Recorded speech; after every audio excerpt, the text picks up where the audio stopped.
Supreme court के corridors में एक नया लीगल स्टॉर्म खड़ा हो गया है, जहां एक पीआईएल फाइल की गई है जो सीधा सीधा भारत की सबसे पुरानी पॉलिटिकल पार्टी यानी कि इंडियन नेशनल कांग्रेस के खिलाफ है। ये पीआईएल सिर्फ एक ऑर्डिनरी रिलीफ नहीं मांगती, बल्कि एक ऐसा सवाल उठाती है जो इंडियन डेमोक्रेसी के लिए बहुत ही कंट्रोवर्शियल हो सकता है। क्या कांग्रेस को पॉलिटिकल पार्टी के रूप में डी रजिस्टर कर दिया जाए और क्या राहुल गांधी और मल्लिकार्जुन खड़गे के खिलाफ एक स्पेशल इंटेंसिव टीम बनाई जाए उनके अरेस्ट वोट चोरी कैंपेन के लिए जो उन्होंने इलेक्शन कमीशन ऑफ इंडिया के अगेंस्ट चलाया है। जी हाँ, आपने बिल्कुल सही सुना। सोचिए कि भारत की सबसे पुरानी पार्टी अगर एग्जिस्ट ही ना करे, क्या ऐसा पॉसिबल है? देखते हैं कि सुप्रीम कोर्ट इस पिटीशन को किस नजर से देखती है। आपको बता दूं कि पिटीशनर सतीश कुमार अग्रवाल, जो अखिल भारतीय हिंदू महासभा के एक्स वाइस प्रेसिडेंट रहे हैं, उन्होंने अपनी पिटीशन में लिखा है कि वो एग्रीव्ड हैं by the nation wide anti constitutional activities, propaganda and campaigns orchestrated by INC, Gandhi और खड़गे against Election Commission of India. उनका कहना है कि the set propaganda design to undermine the constitutional authority of the election commission directly impinge upon the sanctity of the democratic process. Plea में ये भी कहा गया है कि जब इंडियन नेशनल कांग्रेस रजिस्टर हुआ था तब उसने कॉन्स्टिट्यूशन के प्रति एलिजेंस स्वेयर किया था, लेकिन अब पार्टी और उसके लीडर्स का कंडक्ट उस ओथ को वायलेट करता है और इलेक्शन कमीशन के स्टैट्यूटरी और कॉन्स्टिट्यूशनल फंक्शंस में इंटरफेयर करता है, which is vested with the exclusive authority to amend electoral rules. ये एक क्लियर रेफरेंस है वोटर लिस्ट रिवीजन के इश्यूज का जो अभी सब जुडीज है। सबसे बड़ा कंट्रोवर्सी ये है कि Bihar special intensive revision matter पहले ही सुप्रीम कोर्ट के सामने है और कांग्रेस के खुद के एमपी केसी वेणुगोपाल उस केस में पिटिशनर है। फिर भी कांग्रेस के टॉप लीडर्स पब्लिक में वोट चोरी कैंपेन चला रहे हैं। पिटिशन में लिखा गया है, once the issue of special intensive revision of voter list of state of Bihar is sub judice before this honourable court, the political party specially Indian National Congress and its leader Shri Rahul Gandhi and Shri Mallikarjun Kharge cannot make any campaign propaganda or can use the language vote chore in public meetings।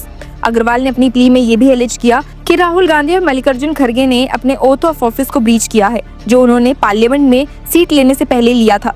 Attributing the words vote chore against Election Commission of India and making allegations of connivance of Election Commission of India with central government in spite of pending of the writ petitions is blatant disregard of allegiance to the Constitution of India as established by the law। उनका कहना है कि Congress leaders ने chief election commissioner Gyanesh Kumar की image को भी malign किया by using unparliamentary words like vote chore in print and electoral media। इस पिटीशन के थ्रू अग्रवाल ने कोर्ट से एक इंटरिम स्टे की मांग की है, जिससे कांग्रेस, गांधी, खड़गे और उनके रिप्रेजेंटेटिव्स को रिस्टेन किया जा सके ताकि वो कोई पब्लिक स्टेटमेंट, स्पीच या प्रोपेगेंडा ना करे जो इलेक्शन कमीशन की अथॉरिटी और इम्पार्शियलिटी को अंडरमाइन करता हो। लेकिन ये मैटर और भी कॉम्प्लेक्स हो गया है क्योंकि इसी इशू पर एक और पीआईएल भी फाइल हुई है, इस बार एडवोकेट रोहित पांडे के थ्रू, जो सुप्रीम कोर्ट से डिमांड करती है कि एक एसआईटी बनाई जाए to inquire into Rahul Gandhi's allegations of vote roll manipulation. इस प्ली में लिखा गया है, upon coming across credible revelations including a press conference dated 7th August 2025 by the leader of opposition in the Lok Sabha, Mr. Rahul Gandhi, alleging large-scale manipulation of genuine voters' name and inclusion of fictitious entries in the electoral rolls of Mahadevapura Assembly constituency falling within the Bangalore Central Parliamentary constituency, the petitioner became gravely concerned at such actions, if true, strike at the core of one person one vote principle enshrined under Articles 325 and 326 of the Constitution। Pandey का कहना है कि उन्होंने अपने level पे verify किया और sufficient prima facie material indicating that the allegations reveal a systematic attempt to dilute and distort the value of lawful votes मिला। उन्होंने ये भी डिमांड की है कि इलेक्शन कमीशन को गाइडलाइंस इशू की जाए जिससे इलेक्टोरल रोल्स की प्रिपरेशन और पब्लिकेशन ट्रांसपेरेंट हो और electoral rolls accessible, machine readable and OCR compliant formats में पब्लिश किए जा सके ताकि पब्लिक स्क्रूटनी और ऑडिट पॉसिबल हो सके। उनकी प्ली ये एम्फसाइज करती है that the allegations of dilution of the purity of electoral rolls directly undermines the constitutional vision of free and fair elections in the eyes of the community at large। अब situation कुछ ऐसी है कि एक तरफ अग्रवाल चाहते हैं कि राहुल गांधी और खड़गे को पनिश किया जाए और उनकी पार्टी को डी रजिस्टर कर दिया जाए क्योंकि उन्होंने इलेक्शन कमीशन पर वोट चोर का इल्जाम लगाया। दूसरी तरफ पांडे चाहते हैं कि उन्हीं एलिगेशंस का एसआईटी प्रॉब हो क्योंकि अगर ये सच है तो पूरा इलेक्टोरल प्रोसेस ही क्वेश्चनेबल बन जाता है। एक तरफ डिमांड है साइलेंस की तो दूसरी तरफ डिमांड है इन्वेस्टिगेशन की। ये पैराडॉक्स ही इस मैटर को सबसे कंट्रोवर्शियल बना देता है। कांग्रेस अपने स्टांस पर फर्म है। राहुल गांधी ने प्रेस कॉन्फ्रेंसेस और रैलीज में क्लियरली बोला है कि इलेक्शन कमीशन कॉम्प्लिसेंट है वोट थेफ्ट में। उनकी वार्निंग क्लियर है, the day will come when India bloc will form government in Bihar as well as centre. Congress के लीडर्स गौरव गोगोई ने भी इलेक्शन कमीशन को क्वेश्चन किया, asking why is election commission silent on voter addition in Maharashtra. और जब chief election commissioner ने गांधी के allegations को रिजेक्ट किया तो कांग्रेस ने रिप्लाई दिया, investigate not intimidate. Legal angle ये है कि सुप्रीम कोर्ट ने पहले भी कहा है कि इंस्टीट्यूशंस पर क्रिटिसिज्म करना चाहे हार्श हो, आर्टिकल 19(1)(a) के अंडर प्रोटेक्टेड स्पीच है जब तक वो इंसाइटमेंट या कंटेम्प्ट की बाउंड्री क्रॉस न करे। क्या वोट चोर एक पॉलिटिकल एग्जैजरेशन है या एक कॉन्स्टिट्यूशनल ब्रीच? अगर कोर्ट इसे अनकॉन्स्टिट्यूशनल मानती है तो इसका मतलब होगा कि पॉलिटिकल रिटोरिक पर ही लीगल चेंज बन सकती है।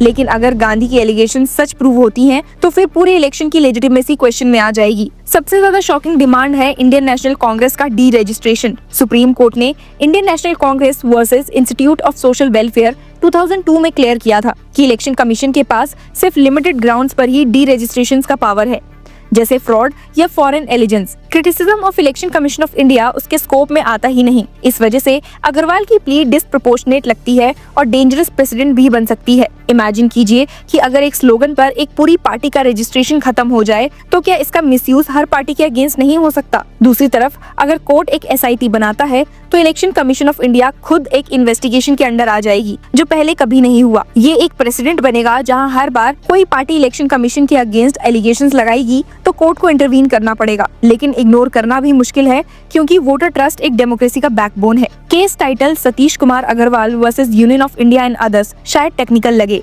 लेकिन असल में ये एक ऐसा बैटल है जो डिसाइड करेगा कि पॉलिटिकल डिसेंट की बाउंड्रीज इंडिया में क्या है। क्या वोट चोर एक नारा है या एक कॉन्स्टिट्यूशनल क्राइम? क्या इलेक्शन कमीशन को क्रिटिसिज्म से शील्ड किया जाना चाहिए या पब्लिक अकाउंटेबिलिटी का पार्ट बनाना चाहिए? और सबसे बड़ा सवाल, क्या कोर्ट को पॉलिटिकल स्लोगन्स का जज बनना चाहिए या इलेक्टोरल इंटीग्रिटी का गार्डियन? इलेक्शन सीजन के एज पर सुप्रीम कोर्ट का डिसीजन पॉलिटिकल नैरेटिव्स को ड्रामेटिकली चेंज कर सकता है। अगर कोर्ट अग्रवाल की प्ली को सीरियसली एंटरटेन करता है तो रूलिंग डिस्पेंशन के लिए एक ह्यूज पॉलिटिकल वेपन बन जाएगा। अगर आउटराइट डिसमिस करता है तो ऑपोजिशन लीडर्स और भी एग्रेसिव हो सकते हैं अपने रिटोरिक में। अगर SIT प्रॉब ऑर्डर होता है तो इलेक्शन कमीशन की क्रेडिबिलिटी खुद क्वेश्चन के घेरे में आ जाएगी। अभी के लिए तो बैटल लाइंस क्लियर है। अग्रवाल कहते हैं the set propaganda designed to undermine the constitutional authority of the election commission directly impinges upon the sanctity of the democratic process. Pandey कह रहे हैं कि गांधी के एलिगेशंस रिवील करते हैं that there is a systematic attempt to dilute and distort the values of lawful votes. और राहुल गांधी